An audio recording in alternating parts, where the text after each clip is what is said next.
ہم خود تراشتے ہیں منازل کے سنگ میل، ہم وہ نہیں جن کو زمانہ بنا گیا۔ سامعین کرام، آج کی اس ویڈیو میں امام احمد بن حنبل کی زندگی پر روشنی ڈالی جائے گی اور مسئلہ خلق قرآن اور ان کی عزم و ہمت کے بارے میں بات کی جائے گی۔ امام احمد بن حنبل کون تھے اور مسئلہ خلق قرآن پر کس طرح انہوں نے زبردست دلائل دیے اور کس طرح انہوں نے عزم و ہمت کا مظاہرہ کیا کہ مسلمان قوم ایک بہت بڑے فتنے سے بچ گئی۔ آپ کی ولادت ربیع الاول کے مہینے میں 780 عیسوی میں بغداد میں ہوئی۔ آپ کے والد اپنی جوانی کی ہی عمر میں اللہ تعالیٰ کو پیارے ہو گئے اور آپ کی پرورش اور نگہداشت کی ذمہ داری آپ کی والدہ ماجدہ کے کندھوں پر آ پڑی۔ آپ بہت بڑے عالم حدیث امام شافعی کے شاگرد تھے اور آپ کا اس زمانے کے مشہور علماء حدیث میں شمار ہوتا تھا۔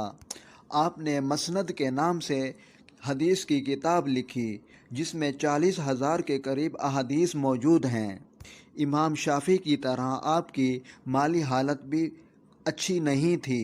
لوگ آپ کو بہت بڑی تعداد میں مال و دولت دیا کرتے تھے، لیکن آپ اس میں سے کچھ بھی اپنے پاس نہ رکھتے اور سب کچھ غریبوں اور فقیروں میں تقسیم فرما دیتے تھے۔ آج کی اس ویڈیو میں مسئلہ خلق قرآن پر بھی بات کی جائے گی۔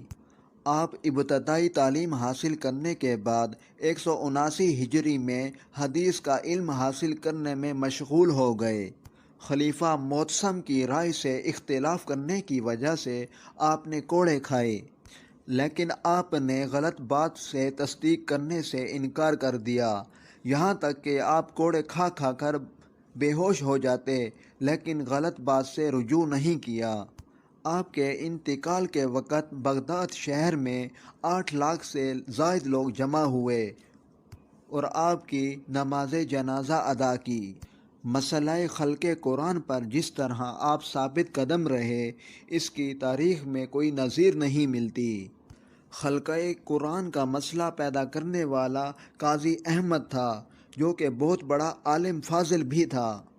یہ شخص خلیفہ مامون کے بہت قریب تھا اور اس نے خلیفہ مامون کو پٹی پڑھائی کہ قرآن مخلوق ہے، اور اس نے خلیفہ مامون کو کہا کہ اس عقیدے کی ترجیح کی جائے، اشاعت کی جائے، اور یہ عقیدہ یہودیوں کا عقیدہ تھا اور اس عقیدے کا اسلام سے دور دور کا بھی رشتہ نہیں تھا۔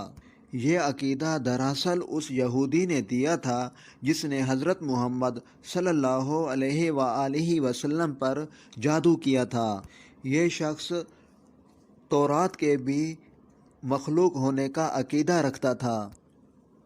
قاضی احمد کی بات مان کر خلیفہ نے سن 218 ہجری میں ایک حکم نامہ جاری کر دیا، جس میں اس نے تمام علاقوں کے علماء کو حکم دیا کہ اس عقیدے کو مان لیں، اور جو عالم اور شخص اس عقیدے کی نفی کرے تو اس کو فوراً گرفتار کر کے خلیفہ کے پاس بھیج دیا جائے۔